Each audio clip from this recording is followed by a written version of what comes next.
I discovered a right before my eyes. Oh, I discovered a right before my... Welcome back, creepy kitties. This is Aiden, this is Dada Hyena's Creature Show, and this is the 1951 classic, The Thing from Another World, which I just regard as okay.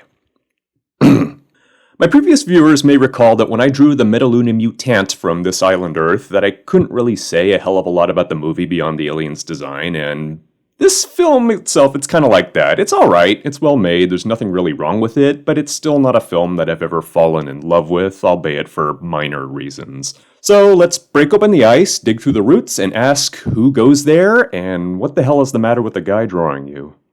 So what can we say about The Thing from Another World? Well, the Cold War politics of this movie have been discussed for years, but the politics that I notice are most oddly the gender politics. Specifically, this movie has a very clear divide in its small group of characters about who are the good men and who are the bad men.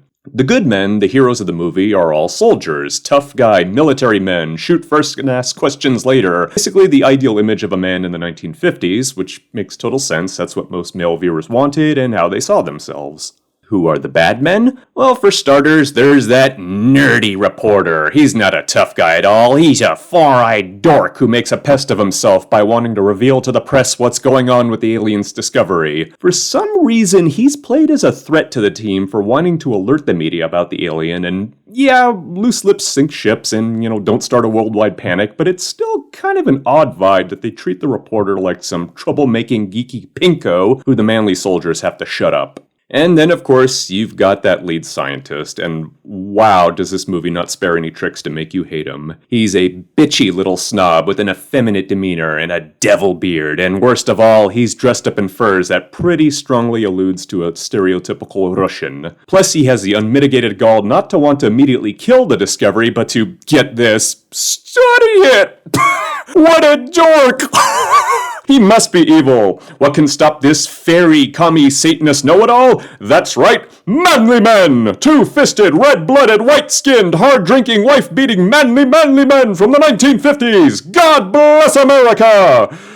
Or am I reading way too much into this? I don't know. Maybe I'm just being an idiot, but I might be totally off course, like a spaceship in the snow, so let's just move on and talk about another thing, specifically The Thing. So yeah, this is James Arness in what has oddly become one of his most memorable roles, and The Thing is, like the movie itself, I just regard it as okay.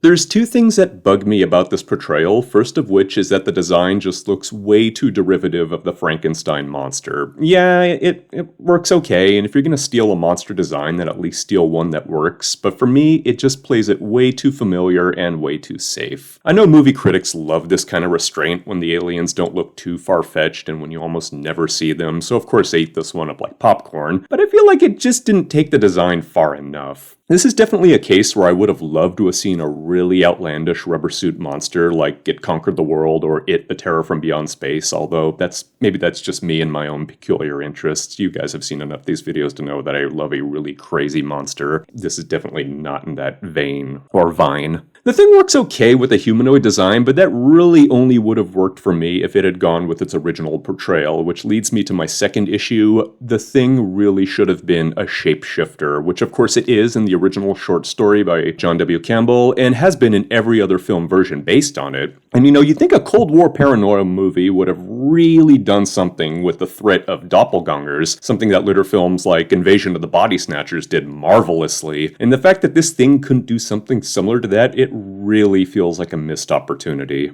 Okay, something positive. Something positive I'll say about this film's version is that I really enjoy and I think is very creative and creepy are the Thing's hands. They really do look imposing with the giant claws, or I guess they're technically giant thorns, that do end up getting some great moments in the film. I'm really exaggerating the hell out of them in this drawing because they're just that awesome, and I want something positive to say about a design that I've just spent several minutes complaining about, but drawing anyway. So that's The Thing from Another World. If you like it, great, and if you don't agree with my thoughts, feel free to comment below. These are just my personal opinions, and happily, as far as Thing movies go, the second time is really the charm. Keep watching the skies and the next episode.